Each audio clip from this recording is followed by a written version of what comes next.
What's up everyone, and welcome to a quick rundown on how I was able to take down tier 3 of Secrets and Shadows in one try, at least for my run. That doesn't necessarily guarantee it will be one run for you, but at least if you want to make this as pain-free as possible, you're going to want to do these changes.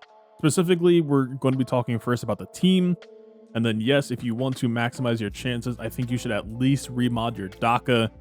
Maybe we could talk about damage on towels, and maybe we could talk about potency on some people just to kind of help juice those odds. But yeah, let's start off with the team first. I don't think Zombie is worth using in this team. Now, I know that other people have been winning with Zombie. I'm not necessarily going to say that it won't work for you that way.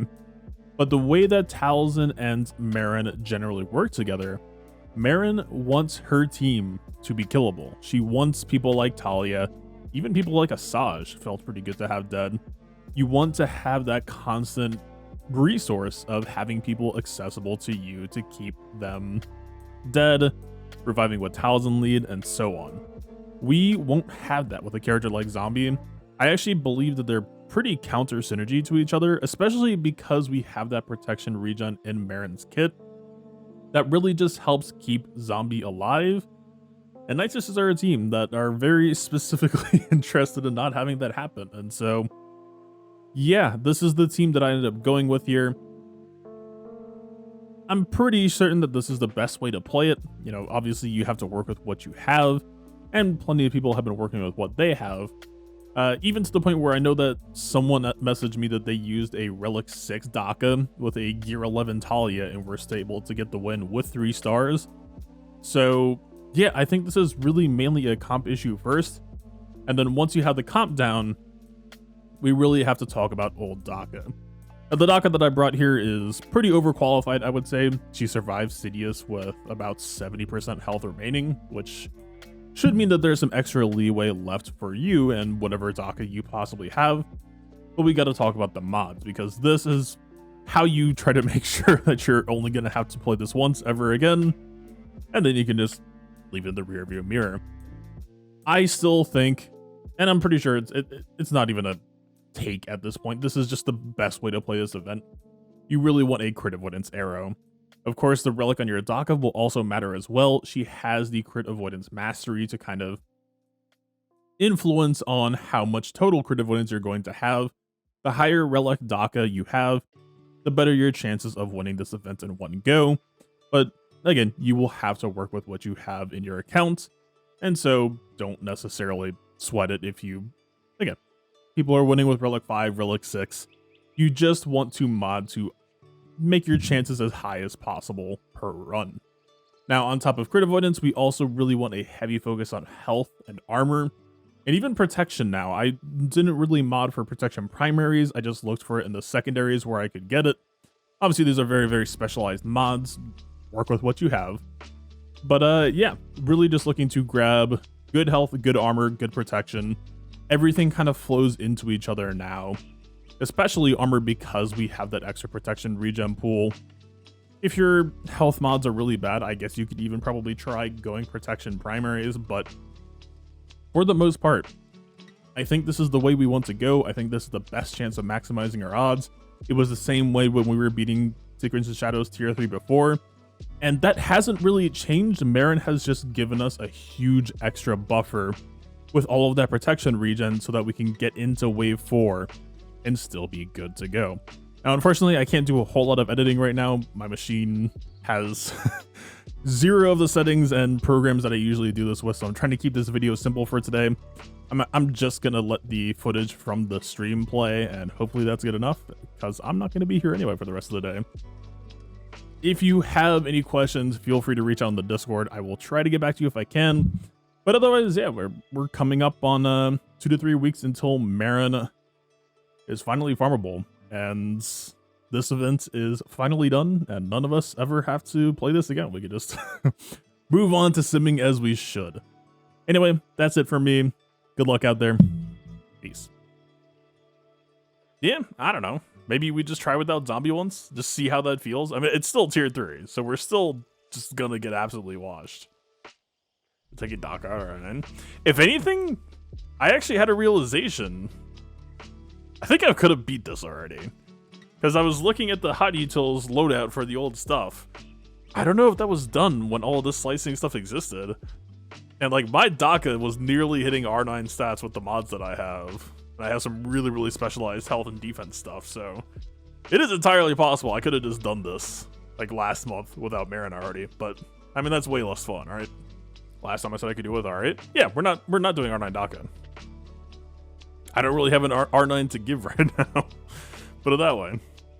So no zombie might end up being a bit of a hot take depending on how, you know, tier 3 tends to do tier 3 things. And we'll see if a double support backline can actually keep the team hardy enough that not using zombie actually seems practical here. It might be the incorrect move, but I guess we'll see. We do have a lot more plague pressure. That is one thing.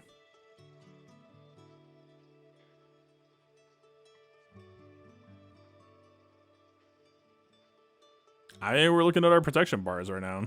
How did she just die? I guess Talisman's protection is probably not that great. That would probably make sense. Alright, let's pop a revive. We need to keep Talisman alive if we want to make sure that play keeps spreading, so we just need to pop heal, get her back in. Another big thing for Merrin, when we're in control, Merrin shouldn't actually end up taking turns, so we need to be a little bit careful with her magic stealth button that we don't overuse at the wrong times. Other than that, we'll see. I'm expecting things to feel fairly stable. But wave 1 was never really the hard one, right? It is pretty cool to see how much plague is just sustaining us though, right? But yeah, right, it's...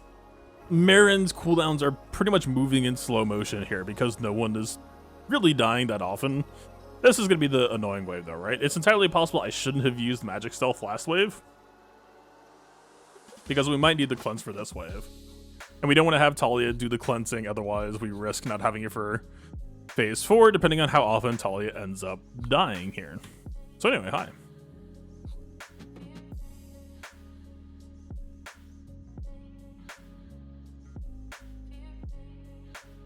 Okay. Yeah, so we got the cleanse back still. Go ahead and pop it. Get all the day's junk off of us. Massive upgrade from what we had before. It actually makes this wave, I'm not going to say super approachable, but it is way more doable now, right? The days isn't just an instant restart death sentence. Yeah, so far waves 1 and 2. 1 less so, 1 you don't really expect to lose, but 2 was a pain in the ass unto itself, and so far this feels completely fine.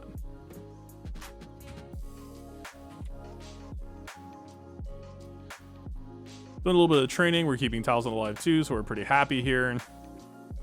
Just kind of using and abusing our Talion.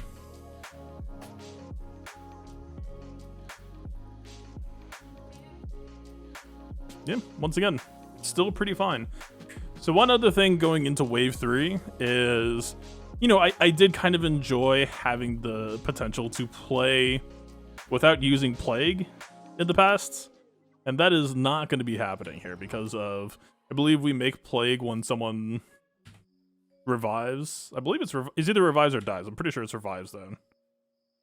And also, even if you try to slow play, right? Merrin Basic does Plague. So that's not happening. It's just across the board. There is no point in even trying to play for it for wave 3. It's just going to happen, and that's fine.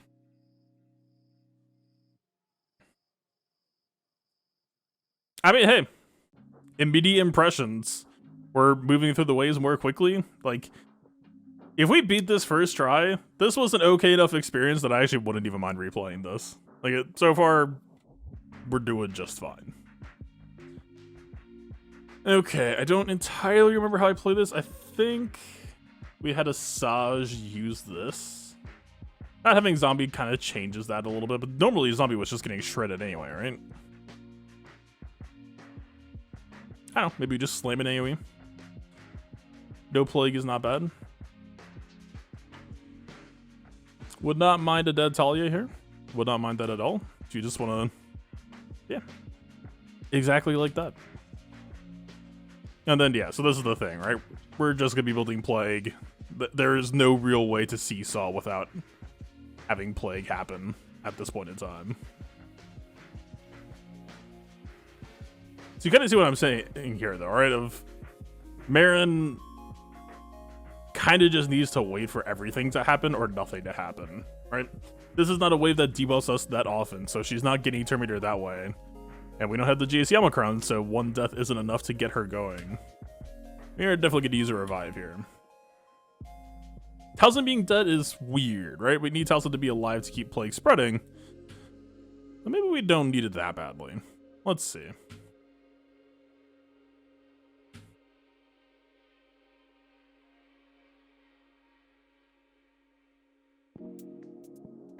Yep, still applying pressure. Still applying pressure. More pressure. Yo, Force It, thank you for the 14 months, man. Very kind of you.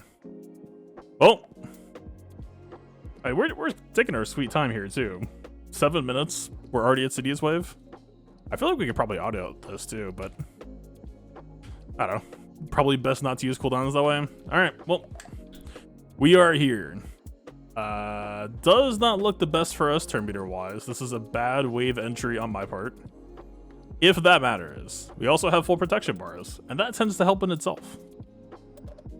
Well, what's it gonna be, champ? If anything, we should almost just basic here because he's gonna heal up any Plague anyway.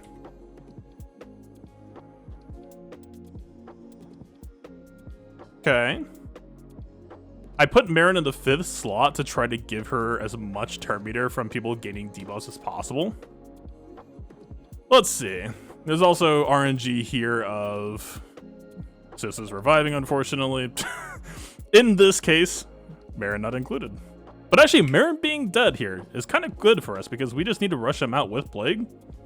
And Merrin assist should create too, so I am not necessarily complaining just yet. Put it that way. Okay, so usually... Yeah, usually I think we still use AoE. Merrin Assist Call is actually kind of appealing here. It's actually net positive Plague from if we use the Plague move.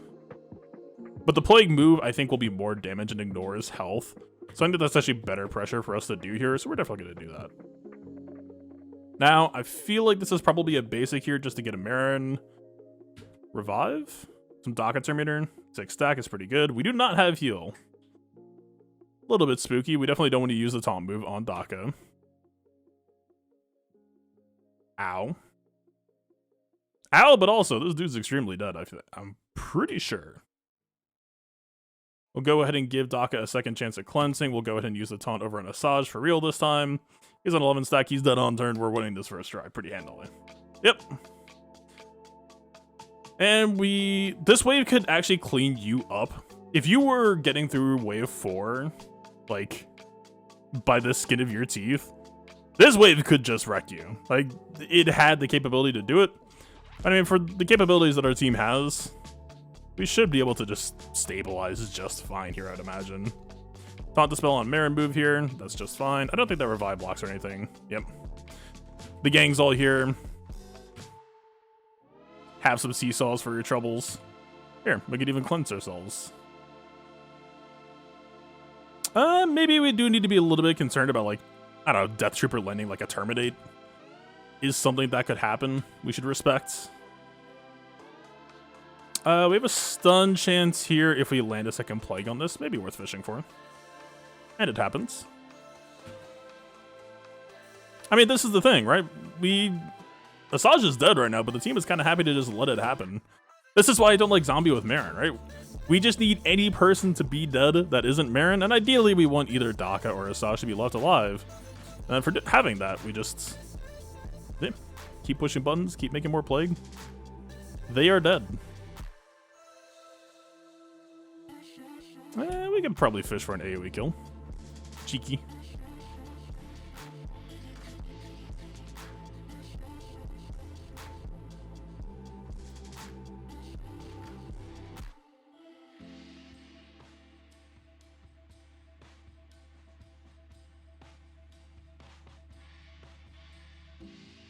Yeah. So far, I continue to feel pretty good about my zombie-less philosophy. I just don't think Merrin needs it. I think Merrin is actually strictly interested in not having him. Maybe you very well might be able to just win even with having zombie, but I don't know. This is kind of fun in and of itself. If anything, it's more fun because we get to have people revive. What's better than that? More plague, more turns, more plague, more turns.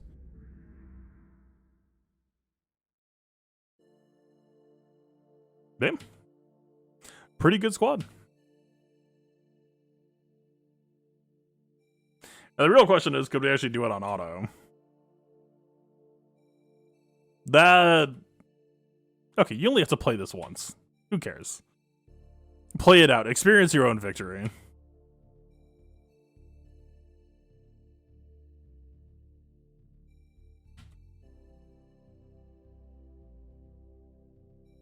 Gar over zombie. If only we had more counterattacks here. Actually, I take it back. I don't think they shouldn't do that.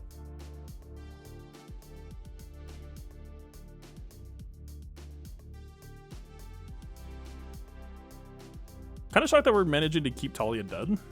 There's a little bit of pressure on Daka. We also technically need to be a little bit respectful of... Yeah, Kylo can put some pressure on Daka. Got the heal block. But for the most part... Oh, here's... Oh. Yep, here's the full seesaw. We could just auto basic, probably.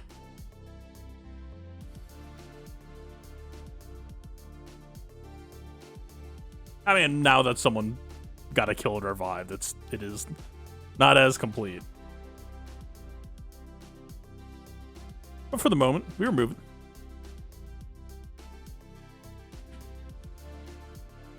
He does not take plague damage. He does take real damage. Yep. Talia's back. We'll see what Nihilus does. I don't know if tier 3 Nihilus stops revives. That's on Daka. That's a bit rude. Nah, it does not stop revives. Well, that's a shame.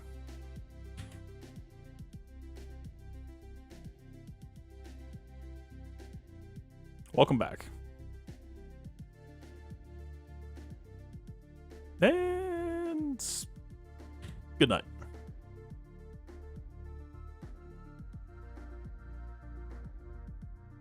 Yeah.